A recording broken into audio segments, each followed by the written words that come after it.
Peter, how could you decide to move your parents in without consulting me first? I challenged, my voice a mix of astonishment and anger. Peter, my husband of 5 years, barely glanced up from his laptop, a smirk playing on his lips that only deepened my irritation. Abigail, stop overreacting. It's just for a short time. Besides, you don't really have a say in this, he responded dismissively, his words cutting deeper than I expected. This house, our home, wasn't just any place. It had been bequeathed to me by my grandparents, a picturesque two-story in a serene suburb where I had envisioned raising our son, Vincent, away from the unsettling influence of Peter's family. Do you remember that this house is in my name? I shot back, my hands clenched at my sides as his smirk faltered for the briefest moment. Just then, Vincent, our 3-year-old, toddled into the room, oblivious to the tension. I forced a smile for him, scooping him up and kissing his forehead, finding solace in his innocence. I'm not comfortable with this arrangement, Peter. Your parents have always disregarded me and invaded our personal space. Why bring them into our lives now? I said, my voice firm yet controlled. Peter shrugged, his indifference fueling my frustration. They're my family, Abigail. It's something you just wouldn't understand, he replied coldly. The word family echoed in my mind, mocking me. My own family, who had run the cozy coffee shop downtown, had always been my sanctuary, the warmth of their love a stark contrast to Peter's domineering, invasive parents. As our argument heated up, the doorbell rang, slicing through the tension. I peeked through the peephole, and my heart sank. Peter's parents stood on the doorstep, suitcases in hand, ready to encroach even further into our lives. Fine, Peter. Let them in. But this isn't over, I said sharply, handing Vincent to him before reluctantly swinging the door open. Abigail, darling, Peter's mother exclaimed as she breezed past me, barely acknowledging my presence. His father, always stern and distant since our wedding, followed her inside. As they settled into the living room, my living room, what had once been a place of refuge now felt invaded. Watching them unpack, something inside me shifted. I was tired of being the accommodating daughter-in-law, always bending to their demands. This intrusion was just the beginning, but I knew then that I wasn't going to stay silent anymore. I retreated to the kitchen, my resolve hardening. This was my home, my sanctuary, and I was determined to defend it. In the days that followed, life became a blur of overbearing changes. Peter's mother, Denise, had a way of making her presence suffocatingly known. She rearranged my kitchen, criticized my parenting, and acted as though she owned the place. One morning, as I prepared breakfast for Vincent, she peered over my shoulder and frowned. Vincent shouldn't be eating that, Abigail. It's not healthy, she said, her tone thick with disapproval. I bit back a sharp retort, the sting of her judgment simmering beneath my skin. He's fine, Denise. It's just muesli, I responded, keeping my voice even. She sighed dramatically, shaking her head. In our house, we believe in a proper diet. You really should learn. Her words were like persistent jabs, each one eroding my patience. Peter, as usual, was of no help, glued to his laptop, oblivious to the tension rising with every interaction. One evening, as I tucked Vincent into bed, Denise barged into his room without knocking. He's still not sleeping through the night? You must be doing something wrong, she accused, her words hitting me like a slap. Doubt flickered in the back of my mind, threatening to creep in. But I knew I had to reclaim control, not just for my peace of mind, but for Vincent's sake. The battle lines were being drawn, and I was ready to stand my ground. I'm doing everything I can, I snapped, the frustration I'd been bottling up finally spilling out. Denise's eyes narrowed, and she tilted her head, her voice dripping with condescension. Clearly, your everything isn't enough. Maybe things would improve if you had a real job and some structure. The anger inside me boiled over. This is my house, Denise. I'd appreciate it if you remembered that you're just a guest here. I kept my voice steady, though it took everything I had. She let out a cold, dismissive laugh, her tone chilling me to the bone. Oh dear, Peter never told me you were this delusional. This is his house too, and as his mother, I have every right to be here. The next day, the tension reached a breaking point. I walked into Vincent's room to find Denise rummaging through his drawers, her hands buried in his things, rearranging them without a second thought. That was it. The line had been crossed, and I wasn't about to back down. What do you think you're doing? I demanded, my voice shaking with anger. Denise didn't even bother to turn around. I'm just organizing. This room is a complete mess, she said, her tone dripping with condescension. That was the last straw. I want you out of my house. Now, I exclaimed, my voice a mix of fury and desperation. Denise finally turned to face me, her expression one of mocking surprise. Your house? Oh, sweetie, you're just the wife. This is Peter's house too, and he wants us here. I stormed out of the room, my mind swirling with a storm of emotions. Peter's betrayal, Denise's intrusion, and the utter disregard for my feelings. It was all too much. I was tired of being pushed around, tired of my home being invaded by people who didn't respect me. That night, as I lay in bed, the frustration churned into something new, resolve. Ideas began to form, and a plan took shape. I wasn't just going to reclaim my space. I was going to assert my standing in this household. If things were going to change, it had to start with me.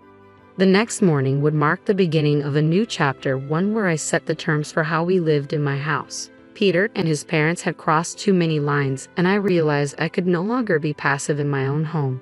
Their constant intrusion was not only disrupting my peace, but also affecting my son's future. As the tension simmered, I steeled myself for the inevitable conflict. The real battle for control of my home was just beginning. A few days later, during a dinner already fraught with tension, Peter casually dropped a bombshell that shattered any pretense of normalcy. My parents need to stay with us longer. Their house is undergoing renovations, he stated, as if it were a minor detail that shouldn't concern me. My anger flared instantly. Longer? Peter, we never even discussed them staying here in the first place, I exclaimed, struggling to keep my voice level. He shrugged, avoiding eye contact as though the gravity of the situation didn't matter. It's just for a few more weeks. What's the problem? The problem, my voice cracked with frustration. Your mother treats me like an outsider in my own home, I snapped, unable to contain the boiling resentment any longer. From across the room, Denise chimed in, her voice thick with condescension. Abigail, you're overreacting. We're family. You should be more understanding. She dismissed my feelings with a casual wave of her hand. That night, as I lay in bed, sleep eluded me. Denise and Peter's words echoed in my mind, each one hardening my resolve. I was done playing the accommodating wife. Tomorrow, things would change, and it would be my terms they lived by. I refused to be marginalized in my own home any longer. It was clear that taking a stand was no longer an option. It was a necessity. The next morning, fueled by a restless night of thoughts, I reached out to my brother Mason, who had always been my rock. They're taking over my life, Mason. I can't handle it anymore, I confessed, the strain evident in my voice. Mason's response was immediate and supportive. Abigail, you have to stand up for yourself. Don't let them push you around. It's your house, your rules, he encouraged firmly. His words instilled the courage I needed to confront the situation head-on. I began to gather evidence of Denise's domineering behavior, photos of my rearranged kitchen, notes on disrupted routines, and recordings of her disparaging comments. Armed with this evidence, I waited for the right moment to confront them. That moment arrived one afternoon when both Denise and Peter were in the living room, seemingly relaxed. I entered the room with determined strides and announced, "We need to talk, now." As they turned to face me, surprise flickered in their eyes, clearly unaccustomed to my assertiveness. I laid out my case clearly and unapologetically, presenting the evidence of Denise's intrusive behavior and expressing how disrespected I felt in my own home. The room filled with tension, but this time I didn't shrink from it. I stood my ground, ready to reclaim the respect and autonomy I deserved. This was more than just a confrontation. It was a declaration of my independence within my life and home. My voice was firm, cutting through the tension as I faced Peter, who looked startled by my tone. "What's going on, Abigail?" he asked, a hint of unease in his voice. "It's about your parents, Peter, their constant interference and lack of respect for my boundaries. It stops today," I declared, clutching my list of grievances tightly. Denise scoffed from her chair, dismissing me with a wave of her hand. "This is ridiculous. We're just trying to be helpful." "Helpful," I shot back, the frustration boiling over. "Helpful by constantly undermining me, by making me feel invisible in my own home." I shot back, my frustration reaching its peak. Peter shifted uncomfortably. "Abigail, they're my parents. We can't just ask them to leave." "No, Peter," I countered sharply, my resolve unwavering. "They're guests in my home, and they've overstayed their welcome. Either they go or I will, taking Vincent with me. The room fell silent, my ultimatum hanging heavily in the air. I could see the wheels turning in Peter's head, but it was Denise who broke the silence. "You wouldn't dare," she hissed, her facade beginning to crack. "Try me. I won't regret standing up for myself," I retorted, filled with newfound determination. That night, Peter's parents packed their bags. As they left, Denise shot me a venomous look. "You'll regret this, Abigail," she warned. But as the door closed behind them, a profound sense of relief washed over me. It was the first step toward regaining control of my life, and I was ready for whatever challenges lay ahead. The days following Denise and her husband's departure were oddly quiet. Peter's demeanor turned cold and distant, and our interactions became minimal and strained. Yet I found solace in the peace of my own home and the joyful laughter of our son Vincent. One evening, as Vincent played with his toys, Peter broke the silence with an unexpected announcement. "I have to go on a business trip." The news shocked me, but it also brought a moment of clarity. It was time for me to fully embrace the peace and independence I had fought so hard to achieve. "I'll be gone for a few weeks," Peter announced, his tone indifferent, as if our faltering relationship was merely a minor inconvenience compared to his work obligations. "Fine," I replied, steeling myself for the changes ahead. I replied sharply, a surge of relief washing over me at the prospect of his absence. As soon as he left, the atmosphere in our home shifted, becoming lighter, almost liberating. I began to undo the changes Denise had imposed, each correction feeling like a small victory in reclaiming my space. However, the real turning point came unexpectedly when I stumbled upon a series of emails on Peter's laptop, left carelessly open.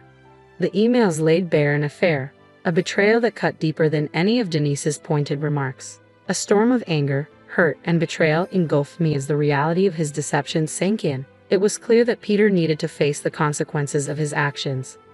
With a clear mind and firm resolve, I started to plan my next steps meticulously. The first order of business was to secure my financial and legal standing. I contacted a lawyer, laid out my situation, and initiated divorce proceedings. Then I turned my attention to the house, a legacy from my grandparents and a symbol of my independence. "I want to sell the house quickly and quietly," I told the real estate agent, my voice steady. Her surprise was evident, but she sensed the urgency and gravity of my decision. "Are you sure about this, Abigail? Selling the house is a big step," she cautioned. "I've never been more certain," I assured her, my voice laced with a mix of betrayal and newfound determination. The house went on the market, and to my relief, offers came in swiftly. The thought of Peter returning to find he had lost control over this aspect of my life brought a bittersweet satisfaction. Throughout this tumultuous period, I leaned heavily on my family for support.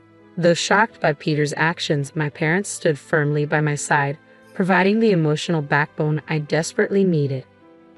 I needed their support as I navigated this challenging chapter. Their presence was a constant reminder of what true family support should look like. "We're here for you, no matter what," my father reassured me, his eyes tender as he watched Vincent play, blissfully unaware of the storm swirling around us. I quietly vowed to protect his happiness at all costs. Peter's return was inevitable, but I had changed profoundly in his absence.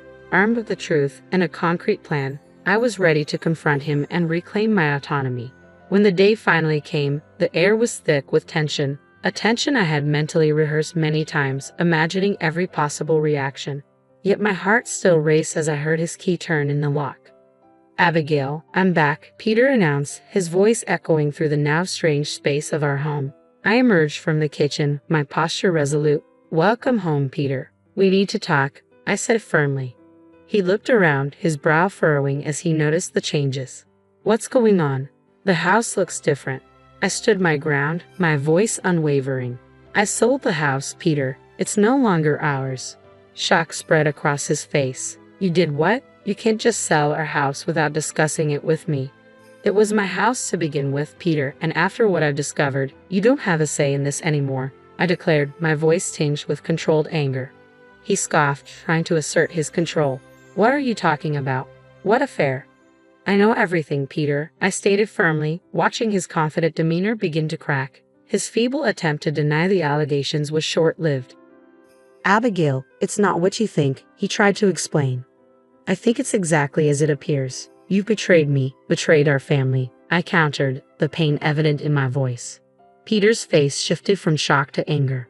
You're overreacting. We can fix this. There's no we anymore, Peter. I filed for divorce. I filed for divorce, I declared, extending the papers to him. The ensuing conversation devolved into a chaotic blur of accusations and denials, but I remained steadfast. The man I had married was gone, replaced by someone consumed by selfish desires.